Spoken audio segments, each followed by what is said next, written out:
Hi guys, daily concept में आपका स्वागत है। मैं हूं प्रदीप चौधरी और आपके लिए लेके आया हूं करंट अफेयर की डेली एमपीएससी और यूपीएससी प्रोस्पेक्टिव की पूरी करंट अफेयर के क्वेश्चन एंड आंसर। तो चलो आज के क्वेश्चन एंड सेशन को चालू करते हैं। इसके पहले आप वीडियो को देखिए, आपको अच्छा लगे तो लाइक कीजिए, शेयर कीजिए और सब्सक्राइब भी कीजिए। तो आज का पहला क्वेश्चन है, खादी और ग्राम उद्योग आयोग मतलब KVIC ने खादी कारीगरी को मजबूती देने के लिए किसके साथ समझौते पर हस्ताक्षर किया है? तो इसका सही आंसर है कि मिनिस्ट्री ऑफ ट्राइबल्स अफेयर्स करके, मतलब जनजातीय मामलों का जो मंत्रालय है, इसी के साथ इन्होंने समझौता किया या हस्ताक्षर किए। एक बात आपको ध्यान में होना चाहिए कि खादी को प्रमोट करने के लिए हमारे गवर्नमेंट ने इनिशियली काफ़ी कुछ स्कीम को मतलब यानी बढ़ावा दिया है और इसके लिए काफ़ी स्कीम भी लॉन्च की गई है। और ये जो MOU साइन हुआ है, ये भी इसी का एक पार्ट है। हमारे जो खादी मिनिस्टर है, मतलब मिनिस्टर ऑफ ट्राइबल्स अफेयर्स के जो मिनिस्टर है, इनका नाम है श्री अर्जुन मुंडा जी। अब आते हैं क्वेश्चन नंबर 2 के ऊपर। हाल ही में किस देश ने ओपन स्काई संधि से अपना हाथ खींचा है?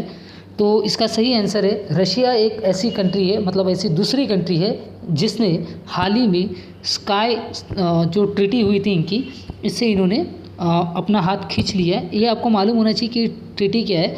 तो क्या हुआ था कि 2002 में एक MOU साइन हुआ था, ख़ासतौर से उन कंट्रियों के लिए जो कि न्यूक्लियर पावर का सप्लाई करते हैं या जिसकी मैन्युफैक्चरिंग करती है। और इस ट्रीटी में ऐसा लिखा गया था कि जो भी यानी कंट्री अपने कंट्री में कोई अगर न्यूक्लियर पावर का अगर क्रिएशन करता है तो उसके ऊपर बायस की ये कोई मतलब यानी वहाँ मिलिट्री कोई जा नहीं पाती है। ये जो MOU साइन हुआ था, ये हुआ था मिलिट्री के अंदर, ठीक है। और उसी के तहत अमेरिका और रूस, ये ऐसी दो कंट्री थी जो अपने न्यूक्लियर वेपन की देखरेख के लिए एक दूसरे के कंट्री के साथ देखरेख रखते थे। और उसके बाद में ट्रीटी से पहली जो कंट्री बाहर हुई थी, मतलब जो पुल आउट हुई थी, वो हुई थी अमेरिका। और अब इसमें रशिया ने भी अपना हाथ खींच लिया है। और अभी जब ये ट्रीटी साइन हुई थी तब इसमें टोटल 36 कंट्री था, अभी जो है वो सिर्फ 34 कंट्री है, ठीक है। अब आते हैं क्वेश्चन नंबर 3 के ऊपर। क्वेश्चन नंबर 3 है, हाल ही में DRDO ने मोटर बाइक एम्बुलेंस जिसका नाम है रक्षिता, ये किसे सौंपी है? तो इसका सही आंसर है हाल ही में जो DRDO ने अभी नई जो बाइक एम्बुलेंस बनाई है, ये सौंपी है उन्होंने CRPF को, मतलब केंद्रीय रिजर्व पुलिस फोर्स को इन्होंने ये सौंपी है। एक स्पेशल यूनिक मोटर बाइक है। इस पर DRDO ने क्या किया है कि एक बाइक के ऊपर पीछे उन्होंने एक सीट लगा दी है और साथ में बहुत सारे मेडिकल इक्विपमेंट और डिवाइस भी रख दिए हैं, जिससे इनको फील्ड में कोई भी अगर इंजरी होती है तो उस बाइक से उसे लाया जाएगा, उसे मेडिकल वहाँ प्रोवाइड किया जाएगा। इस बाइक को CRP ने खुद बनाने के लिए कहा था, जिस वजह से DRDO ने उसे बनाया है। और बहुत ही इमरजेंसी होने के बाद में अगर कोई जंग है तो उसमें इस बाइक का काफ़ी इम्पोर्टेंट रोल होने वाला है। अब आते हैं क्वेश्चन नंबर 4 की तरफ। क्वेश्चन नंबर 4 है, देश की पहली स्वदेशी चालक रहित मेट्रो कार किसके द्वारा लॉन्च की गई है?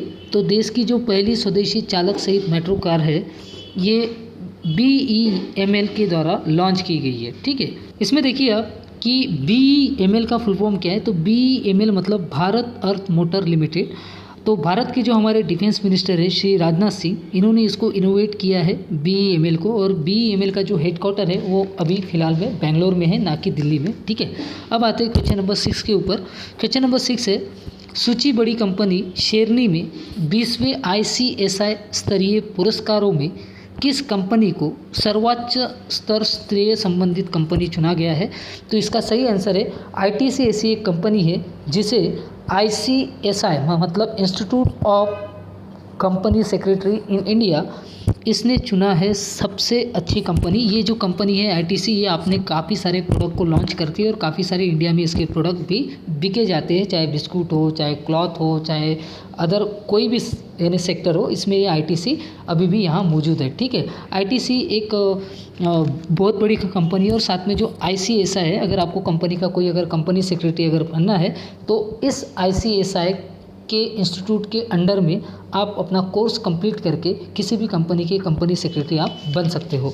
इसके बाद आते हैं क्वेश्चन नंबर 7 के ऊपर। क्वेश्चन नंबर 7 है नॉर्थ स्ट्रीम 2 पाइपलाइन किस महाद्वीप से संबंधित है। ये काफ़ी इंटरेस्टिंग सवाल है, ठीक है।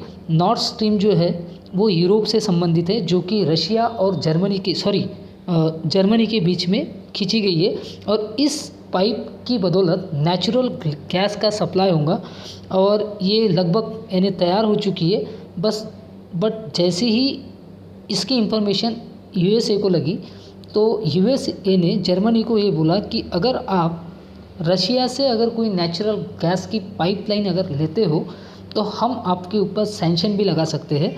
लेकिन ये लगभग यूरोप में क्रिएट हो चुका है, और इससे काफ़ी सारे जो अगल बगल की कंट्रियां हैं उन्हें नेचुरल गैस का सप्लाई हो सकता है इससे, ठीक है। अब आते हैं क्वेश्चन नंबर 8 के ऊपर। क्वेश्चन नंबर 8 है शीतकालीन खेलों को बढ़ावा देने के लिए किस जगह पर पहली बार 900 रन कहाँ आयोजित किया जाएगा। इस खेल का नाम जो है स्नो शू है, और ये कहाँ आयोजित यानी किया जाएगा, ऐसा क्वेश्चन है। तो ये जो गेम है स्नो शू ये आयोजित किया जाएगा श्रीनगर में। इसके पहले कुफरी भी काफ़ी चर्चे में था, और यहाँ पर बनेगा दुनिया का इंडोर स्काई स्कीम करके। इसके पहले जो हमने क्वेश्चन लिए थे उसमें ये हमने बताए थे कि यहाँ पर इंडोर, अब ये आपको दिखने में कैसा होता है ये गेम जो स्नो शू है, ये देखिए ये यहाँ पर है इसकी फ़ोटो, यहाँ पे आपको दिखेगी स्नो शू गेम कहाँ पर होंगी। और ये जो यहाँ पर यानी लड़के लोग जो दौड़ कर रहे हैं, तो ये एक रनिंग्स का यानी गेम होता है जिसमें बर्फ़ के ऊपर लोग दौड़ते हैं, और जो इसमें जीतता है वही उसको विनर कहलाता है। 2021 के अगस्त महीने में अर्जेंटीना में इसका वर्ल्ड कप भी होने वाला है, मतलब आप उसे बोल सकते हो कि वर्ल्ड स्नो गेम करके भी यहाँ स्टार्ट होने वाला है। अब आते हैं क्वेश्चन नंबर 9 के ऊपर। क्वेश्चन नंबर 9 है हाल ही में नैस्कॉम ने कृषि के लिए नवीन कृत्रिम समाधानों को बढ़ावा देने के लिए किस राज्य से एआई मतलब आर्टिफिशियल इंटेलिजेंस को बढ़ावा देने के लिए किसके साथ ट्रीटी की है। तो हाल ही में नैस्कॉम ने क्या किया है कि जितने भी हमारे किसान भाई लोग हैं या फिर जितने भी हमारे किसान उद्योग हैं उनको बढ़ावा देने के लिए आर्टिफिशियल इंटेलिजेंस किस तरीके से काम आ सकता है, जिस वजह से नैस्कॉम ने ये तेलंगाना के साथ ट्रीटी साइन की है, साथ में इसके साथ पार्टनरशिप की है। और नैस्कॉम की जो फुल फॉर्म है वो है the national association of software and service company, ठीक है। अब आते हैं क्वेश्चन नंबर 10 के ऊपर। क्वेश्चन नंबर 10 है प्रसिद्ध इतिहासकार, लेखक और पत्रकार रामचंद्र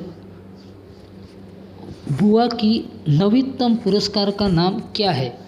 तो ये प्रसिद्ध इतिहासकार थे हमारे रामचंद्र बुआ जी, और इन्होंने हाल ही में एक किताब भी लॉन्च की थी जिसका नाम था द कॉमनवेल्थ ऑफ क्रिकेट। ये 2020 में नवंबर महीने में रिलीज़ की गई थी, लेकिन अभी इसके ऊपर कुछ पेंडिंग वर्क है, काफ़ी कुछ इस पर यानी बोलना भी हुआ, जिस वजह से ये पेंडिंग में वर्क चालू है। तो आज के लिए फ़िलहाल इतना ही। अगर आपको वीडियो अच्छा लगे तो लाइक कीजिए, शेयर कीजिए, सब्सक्राइबर कीजिए। तब तक के लिए धन्यवाद। Good bye, take care.